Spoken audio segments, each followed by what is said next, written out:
the summer of 2013, I went on a vacation trip to China with my wife and a grandson. It was a fun trip. We got to see the Great Wall and the terracotta warriors in Xi'an. We enjoyed ourselves immensely.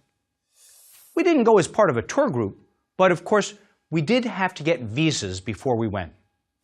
Now, I'm nobody really special, but I've had enough experience in government to be reasonably certain that the Chinese had my name in a file somewhere. I was also pretty certain, because of my experience in the cybersecurity field, that it would be unwise to take any electronic devices with me when I went to China, and likewise for my wife. So we left at home our cell phones and our tablets and our personal computers. We had a discussion about it, but decided in the end it was okay for our grandson to bring his Xbox device. Still, we wanted to keep in touch with our family back home, if only to let them know that we'd arrived safely and that we would be returning home on time. So I created a Gmail account. We used it only to communicate with our family members, our children, my brothers-in-law, and my own brother as well. And since I wasn't going to use the email for any secure purpose, I gave it a simple password, one that was crackable if someone was interested. That was also a bit of an experiment for me, because I was curious to see whether or not even a relatively unimportant American traveler in China would be targeted for surveillance on the web. The answer is yes. We arrived in Beijing, and a couple of days later, I logged onto the account from a business center in our hotel. I want to let everybody know that we were safe and sound and enjoying ourselves.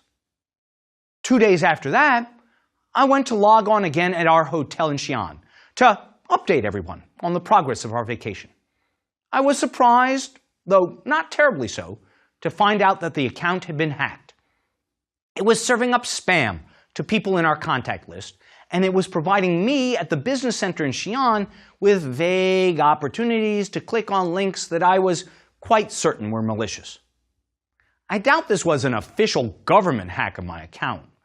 More than likely, it was the work of Chinese criminal gangs of one sort or another. On the other hand, gangs typically don't operate in China without the government's tacit approval. Now, this is a pretty overt example of how individuals are tracked on the web. And that's the topic for today's lecture. Of course, most surveillance efforts are much more sophisticated than the ones I experienced in China, and much less easy to detect. What I plan to do in this lecture is tell you a little bit about how the web surveillance programs work in the United States, why it was set up the way it was, and how the government says it's protecting privacy and civil liberties through the surveillance. Along the way, we'll hear from some critics of the program, as well as some of its defenders. So let's begin with the question of why. That is, why would the US government, or any government for that matter, want to scan web searches and the content of email? Michael Hayden, the former head of the National Security Agency, tells an anecdote that serves to explain a bit about why technological change has driven changing surveillance activities and capabilities. Here's how he explains it. Back in the Cold War, the Soviet Union controlled its nuclear missiles through the country's strategic rocket force. The rocket force's communications were transmitted on a dedicated, secure microwave system. Orders were given in Moscow and transmitted over the Ural Mountains to the missile silos that were on the plains of Russia east of the mountains. The NSA devoted immense efforts to penetrating the security of those communications. And to the extent that they succeeded, the NSA also devoted great effort to listening for important words within those communications. Words like launch or fire, for example. By the end of the Cold War, according to General Hayden, the NSA had seriously compromised the Soviet Union's communication networks. And though it's speculative to ask the question, it's unlikely that many, if any, American civil libertarians were concerned with that penetration. Today, however, no longer would Russian launch commands necessarily be transmitted on an exclusive, dedicated communication system. Instead, those who intend malicious activity, terrorists, drug cartel groups, or other nation-states, might communicate their intentions and planning in a data system that is commingled with legitimate, innocent communications of non-malevolent actors. And so, as General Hayden explains it, the NSA is faced with a difficult challenge born of technological change to achieve the same degree of insight into the motives and operations of the nation's opponents that it had achieved in the Cold War. The United States has to completely change the way it conducts surveillance. Instead of seeking to penetrate isolated communications networks that our opponents thought were secure, the NSA must now instead penetrate insecure networks where the communications of our enemies are commingled with the innocent communications of millions of American and non-Americans alike. And that, of course, is why civil liberties and privacy concerns have gone through the roof. The fundamental point is that the problem was driven by technological change. And therefore, to the extent that we think limits on the NSA's surveillance capabilities are necessary to enhance our privacy and civil liberties, those limits in this new commingled integrated communications environment will come at the cost of degrading the effectiveness of our government surveillance programs. Now, we have to figure out what to call this thing we're talking about, government surveillance on the web. It goes by many names. One code name that is often used is PRISM. Another name for it is the Section 702 program, after Section 702 of the Foreign Intelligence Surveillance Act, which authorizes the collection of some private web communications. The Section 702 name is a bit more precise because it relies on a clear definition in the law. And the PRISM program is really just a subset of it. But we'll use both names somewhat interchangeably. Section 702 has its origins in the President's Terrorist Surveillance Program. That program was initiated in the immediate aftermath of the 9/11 terror attacks on the President's own authority. Although undertaken on the President's order, one of the oddities of this program, and the controversy that has come to envelop it, is that Congress fully discussed and authorized it. But that authorization did not happen in 2001, when, in the wake of the attacks, Congress might have been overwrought and emotional. Rather, the law was adopted and amended twice later in the decade, after the program had been initiated on the President's own authority. First, Congress adopted a temporary measure, known as the Protect America Act, in 2007. And then it passed the FISA Amendments Act in 2008. That's the statute that includes the new Section 702. That's not, of course, to say that the program functions exactly as Congress anticipated, but America and the government went into this program more or less with its eyes wide open. Under Section 702, the U.S. Attorney General and the Director of National Intelligence may jointly authorize surveillance that targets people who are not U.S. persons. U.S. persons is a term of art in the intelligence community. That means people who are American citizens or permanent resident aliens. So, the targets of Section 702 surveillance should not be U.S. persons. Section 702 only allows the government to acquire foreign intelligence by targeting non-U.S. persons reasonably believed to be outside the U.S. borders. In other words, foreigners on foreign soil. It is expressly against the law to try to collect information from targets who are inside the United States, whether Americans or foreigners, or to deliberately target the collection of American web communications, even if they're overseas. And as an aside, that's what makes this program different from its much more well-known and controversial cousin, the Section 215 metadata program. That program did not collect the content of communications, only the metadata, that is, things like the phone number called and the date, it also explicitly collected information about Americans. The 702 law also requires the government to develop targeting procedures. These are the steps the government needs to take to make sure that there is a reason to believe that the target is outside the United States. As you can imagine, that's sometimes difficult. After all, where is your cell phone when you go overseas? In the end, the government must get these targeting procedures approved by the Foreign Intelligence Surveillance Court. So the court approves the system of targeting rather than the individual targets themselves. To conduct this type of surveillance, the government can compel assistance from internet service providers and telephone companies in order to acquire foreign intelligence information. That is, information relating to a foreign espionage program or international terrorism. And it's pretty clear that the government pays a pretty penny to all the communications companies that participate in PRISM and which provide data. The payments range from $250 to nearly $400 million annually, according to the Washington Post. Some privacy advocates suspect that, as a result, surveillance turns from a legal obligation into a source of income for the companies. Here, I might mention that it's not just regulated characters such as traditional cable and telephone companies like AT&T and Verizon, but also newer technology companies like Google, Facebook, and Skype that are at issue. It's useful, I think, to step back for a second and ask why the program works in the first place. After all, couldn't foreigners who want to avoid U.S. interception simply avoid sending traffic through U.S.-based servers? In theory, yes. In practice, not so much.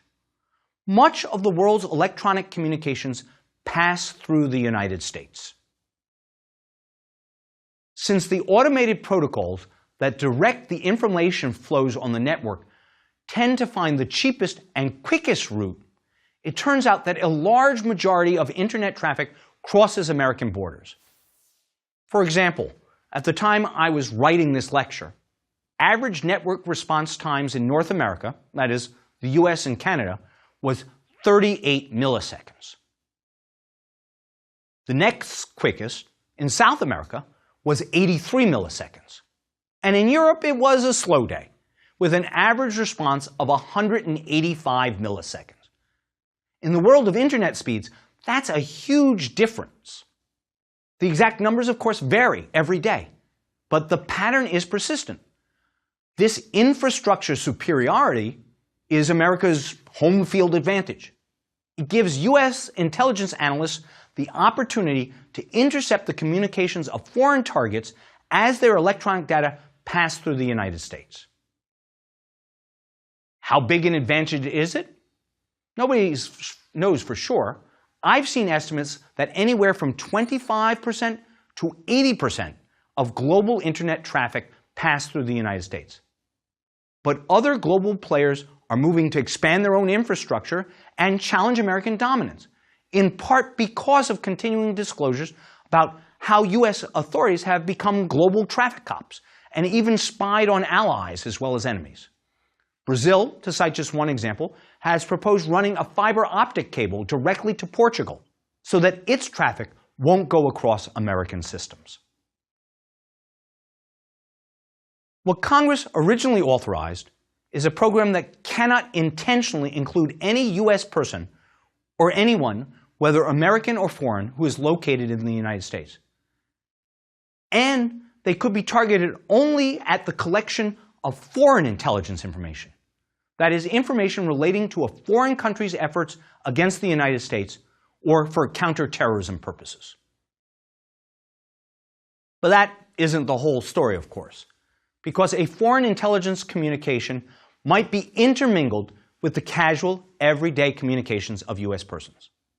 One easy way to think about that is to consider when an American sends an email to a foreigner who has been identified as a target for foreign intelligence collection. It's unavoidable that information about the American and his or her discussion will be collected along with the information about the targeted foreign national. Another good example can be found in two foreigners who've been targeted by U.S. authorities and who are talking about an American person, perhaps one they hope to recruit. Once again, the identity and certain information about the American is swept up in a net intended to apply exclusively to foreigners. For that matter, a technical malfunction, or even the incorrect entry of a phone number into a database for surveillance, might result in the accidental and inadvertent collection of information about an American. The reality is that a fair amount of information about Americans is collected. So, how does such collection actually happen? Here we want to distinguish between two types of collection. One under the PRISM program, and the other one that we refer to as upstream collection. PRISM collection is actually pretty easy to understand. Say the government has information about a particular email address or a particular individual. That address, say paul.rosenzweig@younameit.com, or that individual's name, just Paul Rosenzweig, is known as a selector. In other words, it is a basis for sifting through vast quantities of data and selecting out what will be collected and analyzed. The Attorney General and the Director of National Intelligence certify the selector as relating to a non-US person who is outside the United States and who is reasonably believed to be connected to a foreign intelligence matter.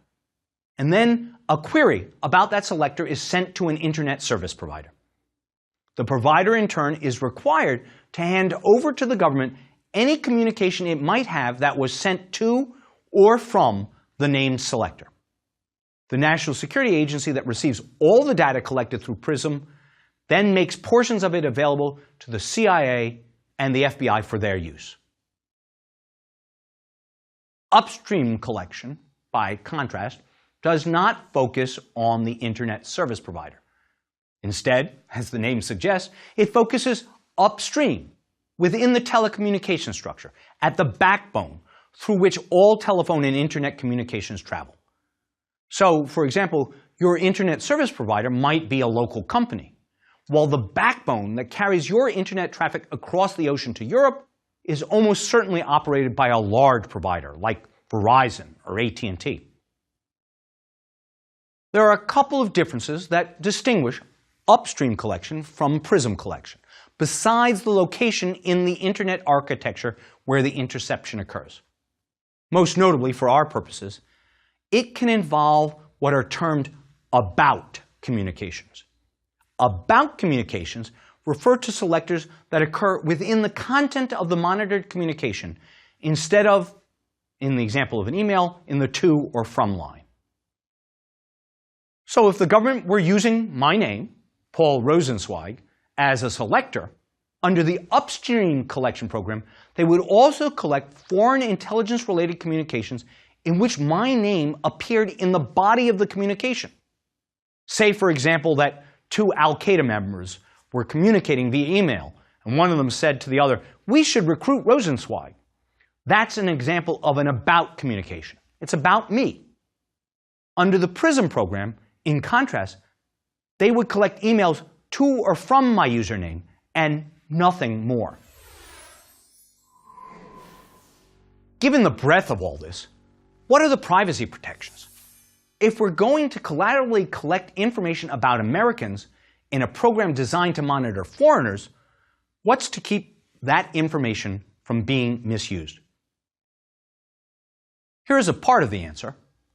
When information is collected about an American, whether collaterally as part of an authorized investigation or inadvertently as the result of mistake, the government is required to minimize that information.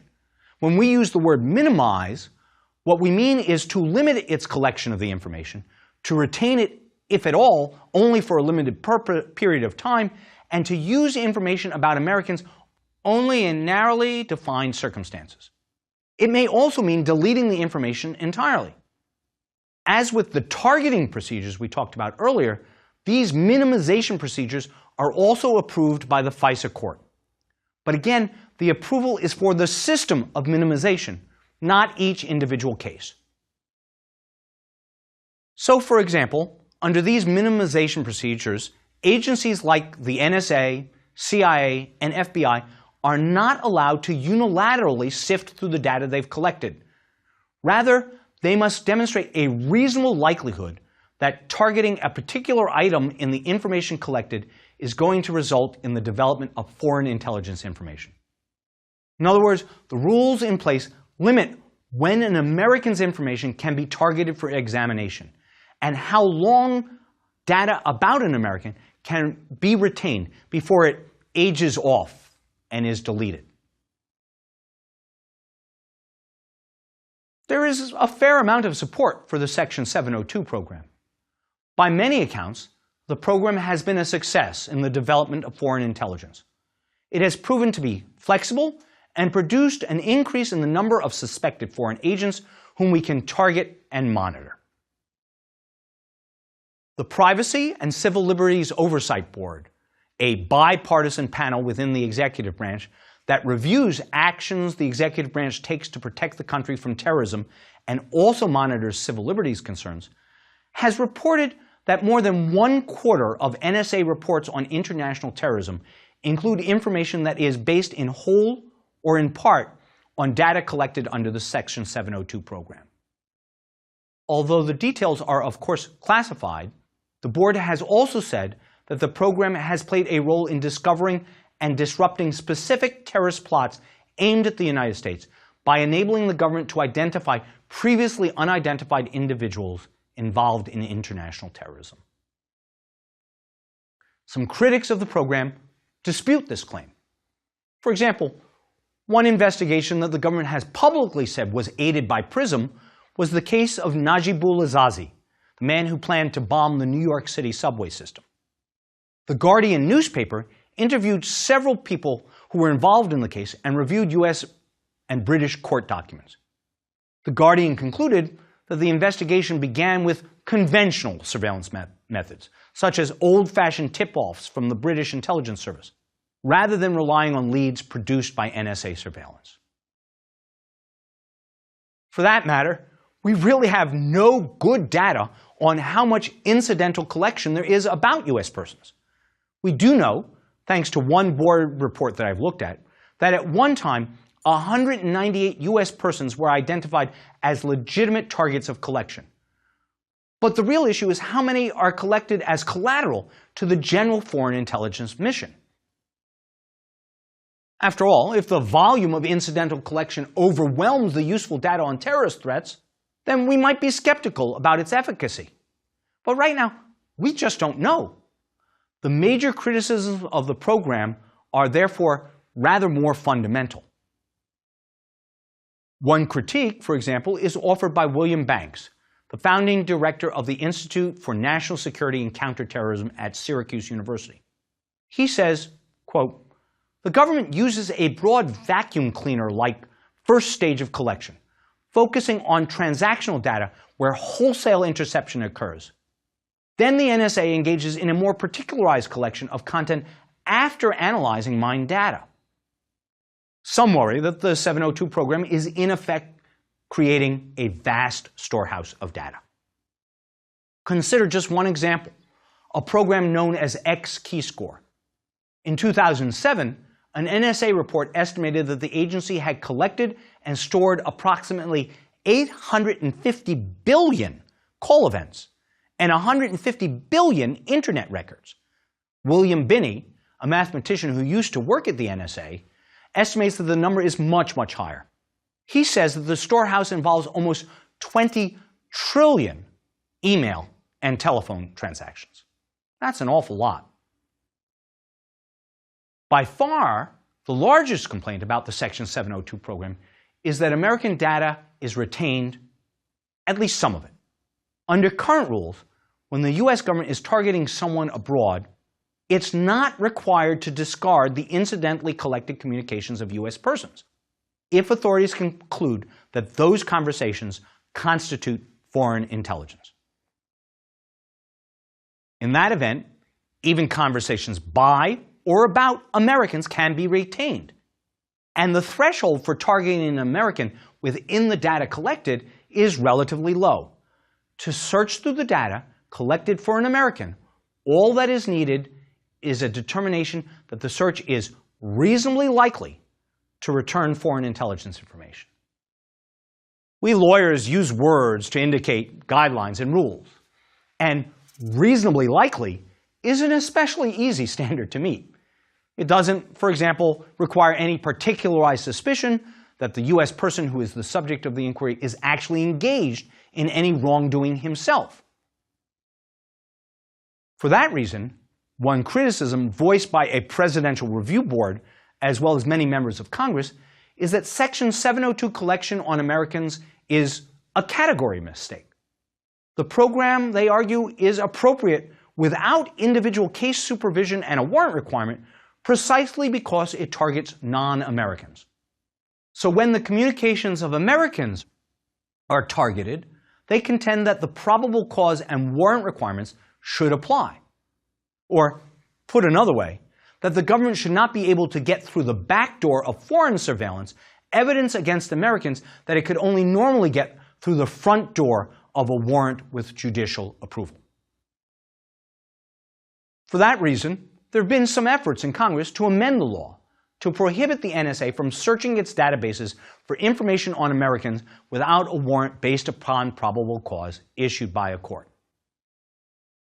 Thus far, those efforts have failed. Senator Ron Wyden, an Oregon Democrat who supports the change in law, has said, "Technology is moving us swiftly into a world where the only barriers to this kind of dragnet surveillance are the protections enshrined in law." Noam Chomsky, the well-known social justice advocate and libertarian socialist, suggests an even darker future. He says, governments should not have this capacity, but governments will use whatever technology is available to them to combat their primary enemy, which is their own population. International reaction to the revelation of the Section 702 program has been especially harsh. After all, the express purpose of the program is to target the communications of foreigners, and so they are understandably chagrined at the prospect. Though, to be fair, there is a bit of the "I'm shocked to find there's gambling going on" to their responses. Nevertheless, foreign anger and the adverse effects of it on American foreign policy is real. 2 Hong Kong legislators wrote to the White House saying that the revelation of blanket surveillance of global communications by the world's leading democracy have damaged the image of the U.S. among freedom-loving people around the world. Perhaps most famously, German newspapers reported that the NSA had monitored Chancellor Angela Merkel's cell phone. Merkel called President Obama and told him that spying on friends was never acceptable, no matter in what situation. The U.S. denied the report, and then it promised not to do it again. Amid all of these competing impulses, the New York Times columnist Thomas L. Friedman has defended limited government surveillance programs intended to protect the American people from terrorist acts. He writes, "Yes, I worry about potential government abuse of privacy from a program designed to prevent another 9/11. Abuse that so far does not appear to have happened. But I worry even more about another 9/11. If there were another 9/11, I fear that 99% of Americans would tell their members of Congress, 'Do whatever you need to do. Privacy be damned. Just make sure this does not happen again.'"